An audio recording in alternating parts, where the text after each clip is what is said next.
Students,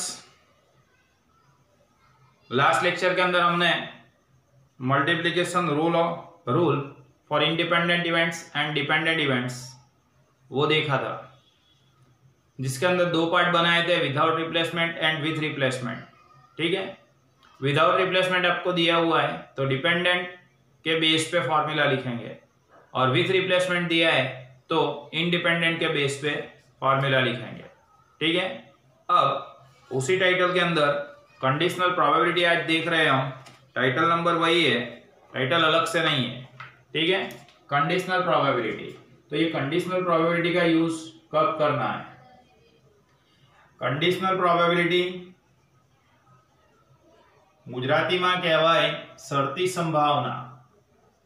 ठीक है, तो एग्जाम्पल के अंदर आपको कंडीशनल प्रोबेबिलिटी का यूज कब करना है? तो एग्जाम्पल के अंदर आपको दिया होगा इफ, या फिर दिया होगा इट इज गिवन दैट, या फिर दिया होगा इट इज नॉन दैट।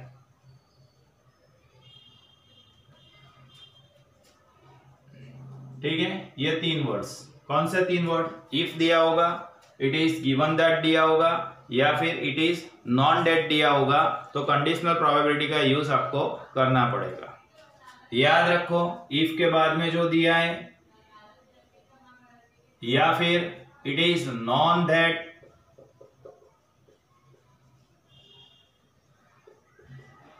या फिर इट इज गिवन दैट,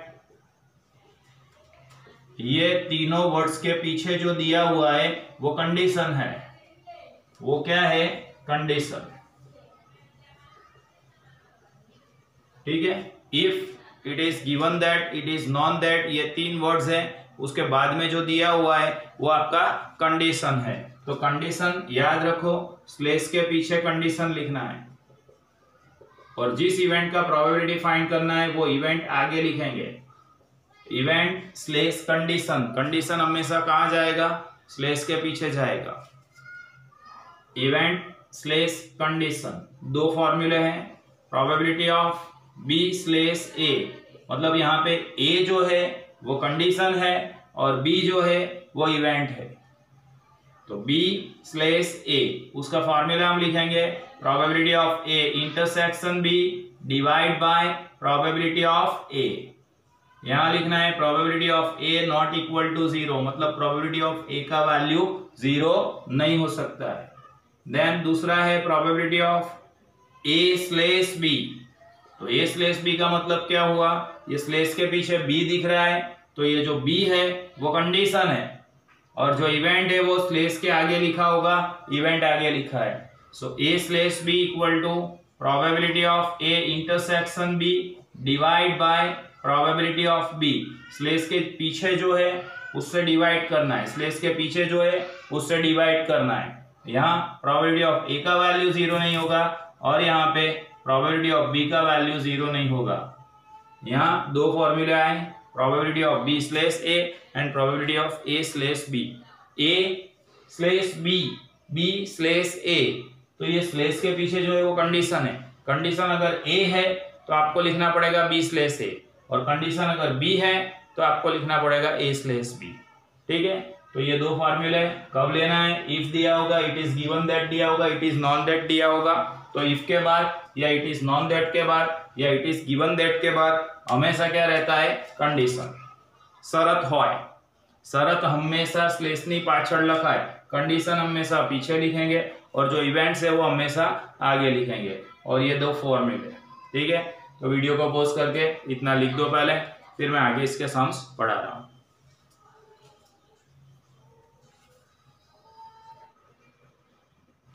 ठीक है, तो हमने कंडीशनल प्रोबेबिलिटी के फॉर्मूले देखे। ओके, अब उसके सम्स हमको करना है। ओके, तो एग्जांपल नंबर 5 तक हमने कल कंप्लीट किया था इस टाइटल के अंदर। Now example number 6, a coin is tossed 3 times in succession, मतलब एक कॉइन है उसको 3 बार थ्रो कर रहे हैं। Example number 6, a coin complete, a coin is tossed 3 times. A coin is tossed 3 times, coin को 3 बार टोस्ट कर रहे हैं। कंप्लीट। सैंपल स्पेस एस लिखेंगे पहले। कॉइन को 3 बार टोस्ट किया, 1 टाइम टोस्ट करते तो हमको 2 आउटकम्स मिलते, हेड और tell.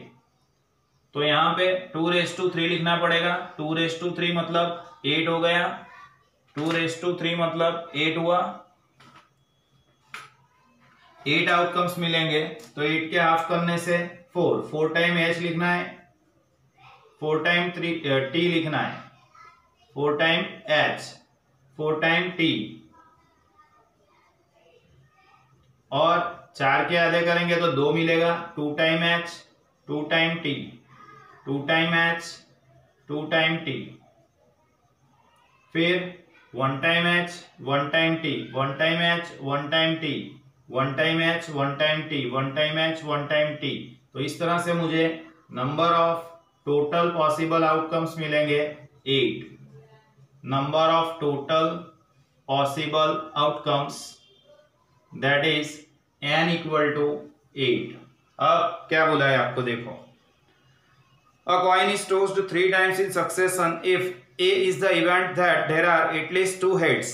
A is the event, event A लिखना है। There are at least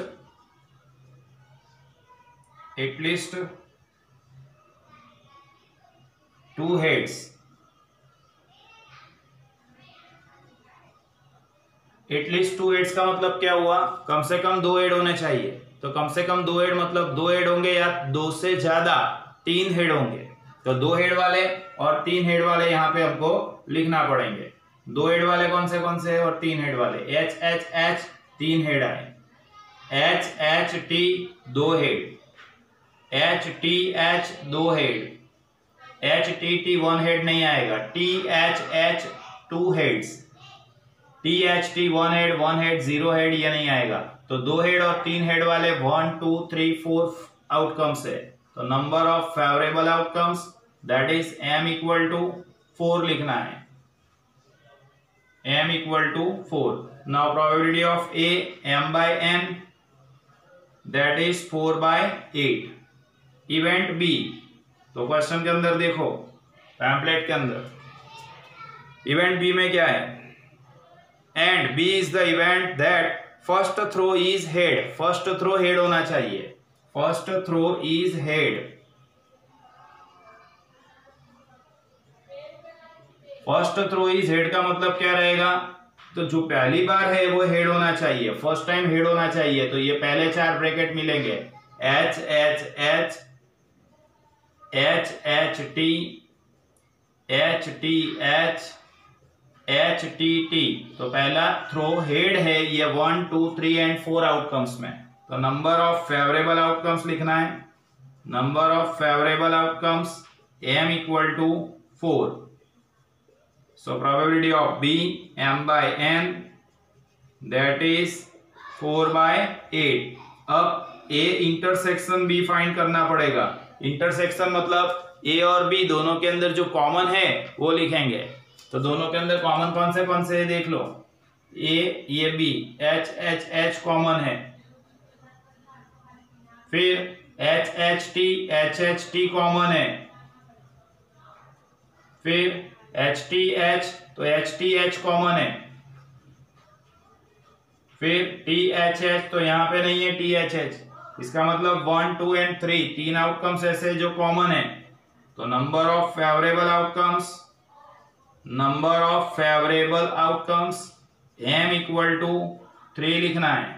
तो probability of a intersection b m by n मतलब 3 बाय 8। तो a का वैल्यू मिला, b का वैल्यू मिला, a इंटरसेक्शन b का वैल्यू मिला। फाइनली आपको क्या फाइंड करना है, दिया हुआ है देखो, find b slash a find करना है। So b slash a, probability of b slash a, उसका फॉर्मूला भी हमने देखा था, probability of a intersection b divide by probability of a। तो a इंटरसेक्शन b का वैल्यू हमको मिला है 3 by 8 and probability of a का वैल्यू मिला है 4 बाय 8। तो यहां से 8 8 कैंसिल कर देंगे, 8 8 उड़ी जैसे बेटा, ठीक है ना, 8 कैंसल, तो आंसर आपको मिलेगा 3/4। नाउ एग्जाम्पल नंबर 2 देखते हैं। एग्जाम्पल नंबर 2 एग्जाम्पल नंबर ये 6 किया है ना, तो 7 8 दोनों सेम है। एग्जाम्पल 7 एग्जाम्पल 8 दोनों सेम है। मैं एग्जाम्पल नंबर 8 करा रहा हूं और एग्जाम्पल नंबर 7 होमवर्क में करना। Example number 8, 2 dice are rolled together, 2 dice roll कर रहे, 2 dice are rolled together, 2 dice are rolled together, 2 dice एक साथ थ्रो कर रहे। ठीक है, तो यहां मुझे number of favourable outcomes total possible outcomes 6/2 मतलब कितने मिलेंगे 36। 6 9 स्क्वायर 36 मल से। आगे जोइए एंड समेशन, वहां पे पैम्पलेट के अंदर एंड लिखा है, उसकी जगह पे आपको करना पड़ेगा इफ कर देना, एंड निकाल देना है, उसकी जगह पे इफ लिखना है।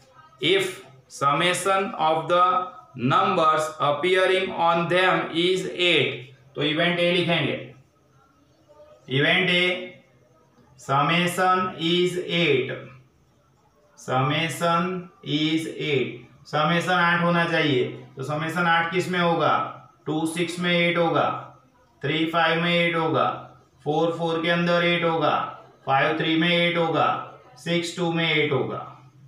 तो 1 2 3 4 एंड 5 आउटकम्स उसको कहेंगे हम फेवरेबल आउटकम्स, m इज 5, तो प्रोबेबिलिटी ऑफ ए मिलेगा 5/36।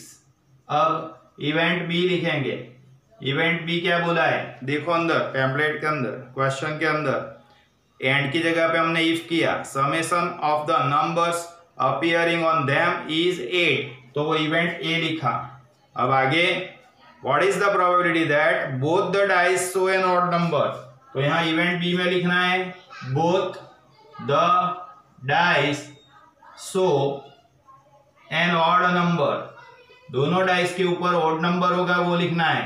तो दोनों डाइस के ऊपर ऑड नंबर, इसका मतलब क्या हुआ, पहले में 1 1 दोनों डाइस के ऊपर ऑड नंबर है, 1 3 दोनों डाइस के ऊपर ऑड नंबर है, 1 5 दोनों डाइस के ऊपर ऑड नंबर है। ऑड नंबर એટલે एक ही संख्या, બંને પાસા પર एक ही संख्या होवी જોઈએ बेटा। फिर 3 की लाइन से 3 1 3 3 3 5, फिर 4 की लाइन में कुछ नहीं आएगा, 5 की लाइन से 5 1 5 3 और 5 5 आएगा। तो 1 2 3 4 5 6 7 8 9 आउटकम्स हुए, तो m equal to 9। So probability of b m by n that is 9/36, 9/36। अब मुझे फाइंड करना पहला पड़ेगा ए इंटरसेक्शन बी, इंटरसेक्शन का मतलब दोनों के अंदर कॉमन, तो दोनों के अंदर कॉमन क्या है, देखो दोनों के अंदर कॉमन है 3 5 3 5 5 3 5 3, दोनों के अंदर कॉमन हुआ 3 5 एंड 5 3। सो यहाँ पे m हमको 2 मिलेगा, तो probability of A intersection B मिलेगा 2/36। ठीक है, अब क्या था, तो वो एंड था, उसकी जगह पे मैंने इफ करवाया, if summation is 8, what is है उसकी जगह पे सिर्फ लिखना है probability that both dice show N odd number. ठीक है, तो यहां पे इफ दिया हुआ है, इफ के बाद जो है वो कंडीशन है, कंडीशन को स्लेश के पीछे लिखना पड़ेगा। समेशन इज 8, समेशन इज 8 मतलब ए, तो ए कंडीशन है, ए को पीछे लिखेंगे तो आगे बी लिखना पड़ेगा। So probability of B slash A, probability of B slash A equal to probability of A intersection B divide by probability of A. A intersection B कितना मिला था, ये रहा, ए इंटरसेक्शन बी का आंसर मिला 2/36 and probability of ए, तो probability of ए का answer मिला 5/36। इसका मतलब 36 कैंसिल कर दो तो आंसर फाइनली मिलेगा 2/5। सर ऐसे क्यों फाइंड करना है, फिर से बता रहा हूं, यहाँ क्या दिया हुआ है आपको क्वेश्चन के अंदर, पैम्पलेट ની અંદર एंड छपाયેલું હતું, એ એન્ડ ને બદલે ઇફ કરવાનું હતું બેટા. ઇફ સમેશન ઇઝ 8 તો ઇફ પછીનું જે હોય એને કન્ડિશન કહેવાય અને કન્ડિશન સ્લેશની પાછળ જાય તો કન્ડિશન હતી summation is 8, summation is 8 condition है ए, तो ए को पीछे लिखा तो आगे क्या लिखना पड़ेगा बी. सो बी स्लेश ए का फॉर्मूला रख के उसकी वैल्यू हमने फाइंड की. एग्जांपल नंबर 6, एग्जांपल नंबर 8 दोनों क्लास वर्क में मैंने किए हैं. अभी आगे मैं एग्जांपल नंबर 9 और 10 भी करा रहा हूं, तो वीडियो को पॉज करके इतना लिख दो, मैं आगे 2 सम्स और पढ़ाऊंगा.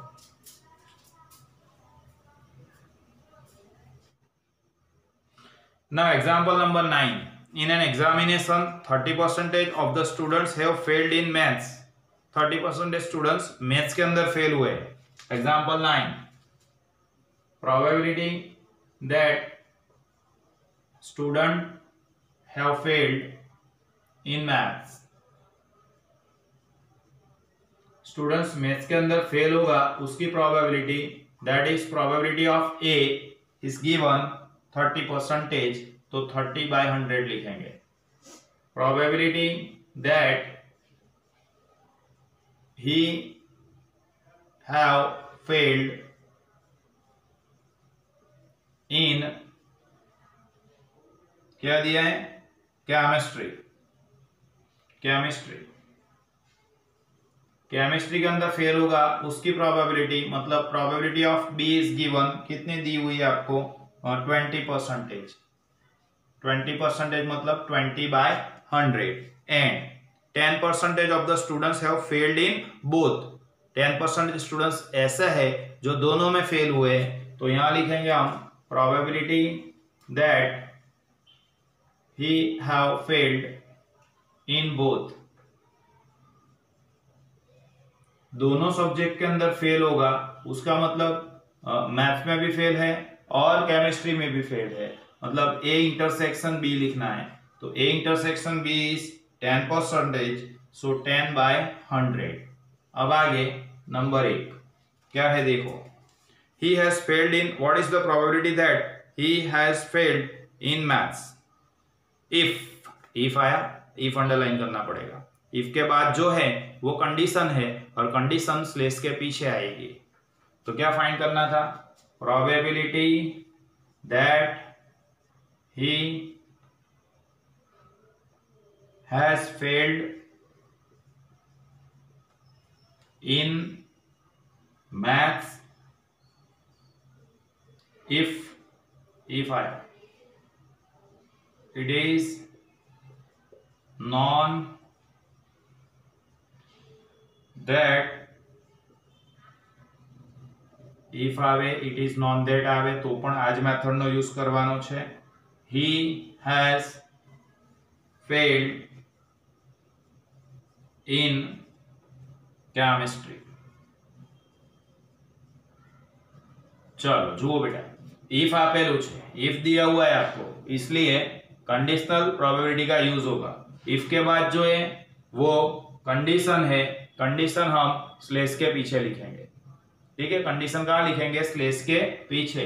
It is non that he has failed in chemistry, तो फेल्ड इन केमिस्ट्री ये रहा, फेल्ड इन केमिस्ट्री मतलब बी शरत है, कंडीशन है, तो बी पीछे लिखेंगे. और प्रोबेबिलिटी किसका फाइंड करना है, probability that he has failed in maths, तो फेल्ड इन मैथ्स मतलब ए आगे लिखना पड़ेगा. तो यहाँ पे फाइंड करना है ए स्लेश बी, उसका formula A intersection B divide by P of B. तो ए इंटरसेक्शन बी कितना था 10/100 डिवाइड पी ऑफ बी, तो बी कितना है 20/100. चलो ये 100 कैंसिल हो गया, 10/20 मिलेगा. 10/20 से 0 0 निकाल दो, तो फाइनल आंसर मुझे मिल गया 1/2. देन सेकेंड पॉइंट में क्या दिया है देखो, probability that he is failed either in maths or in chemistry. Probability that he is failed either in maths or in chemistry. तो यहां पे आइदर और मिला, इधर और आएगा तो probability of A union B find करना पड़ेगा। Probability of A plus probability of B minus probability of A intersection B, A plus B minus A intersection B. तो ए आपका था 30/100 प्लस बी है 20/100 एंड ए इंटरसेक्शन बी है 10/100। अब 30 plus 20 तो 50, 50 minus 10 40, 40/100। एक एक जीरो कैंसिल कर देंगे। उसके बाद एक एक जीरो कैंसिल किया यहाँ पे हमने, ठीक है। उसके बाद 4/10 तो 4 के हाफ 2 मिलेंगे और 10 के हाफ 5 मिलेंगे, तो आंसर मिलेगा 2/5। Now example number 10, last example of this method, ठीक है। इस मेथड का लास्ट एग्जांपल है, देखो। A class consist of 80 students, एक क्लास के अंदर 80 स्टूडेंट्स है। 25 of them are girls and 55 are boys. 10 of them are rich and remaining are poor. 20 of them are fair complexion. चलो, what is the probability of selecting a fair complexion rich girl? देखो यहाँ पे किसकी probability आपको find करना है। Probability of selecting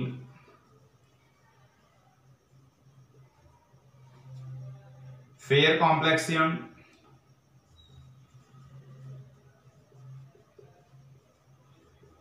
rich girl, इस तरह से आएगा, बीच में कॉमा हो जाएगा। कॉमा का मतलब एंड होता है, एंड मतलब इंटरसेक्शन फाइंड करना है, ठीक है। यहाँ पे 3 इवेंट है, कॉम्प्लेक्सियन, रिच, गर्ल। तो इवेंट ए, इवेंट बी और इवेंट सी लिखेंगे। ये एग्जाम्पल मोस्ट टाइम पे है, कॉलेज में अभी तक 2-3 बार पूछा है वो लोगों ने, ज्यादा बार, 2-3 से भी ज्यादा, ठीक है। इवेंट ए के अंदर हम लिखेंगे a student selected is fair complexion. A student selected, a student selected is fair कॉम्प्लेक्सियन।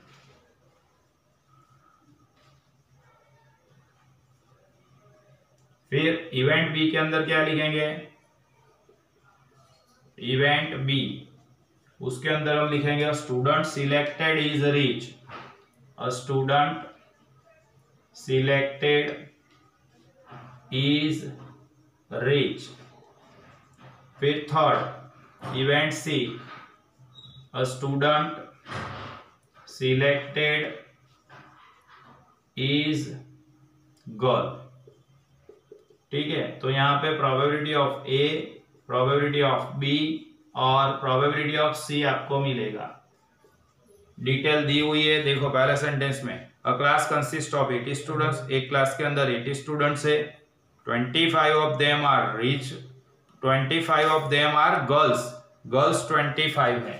तो यहाँ पे गर्ल लिखा था आपने, ये रहा। अ student selected is a girl, तो गर्ल्स, गर्ल्स कितनी है 25, 25 divide by 100, 25 divide by 100। 10 of them are rich, 10 of them are rich, here are rich।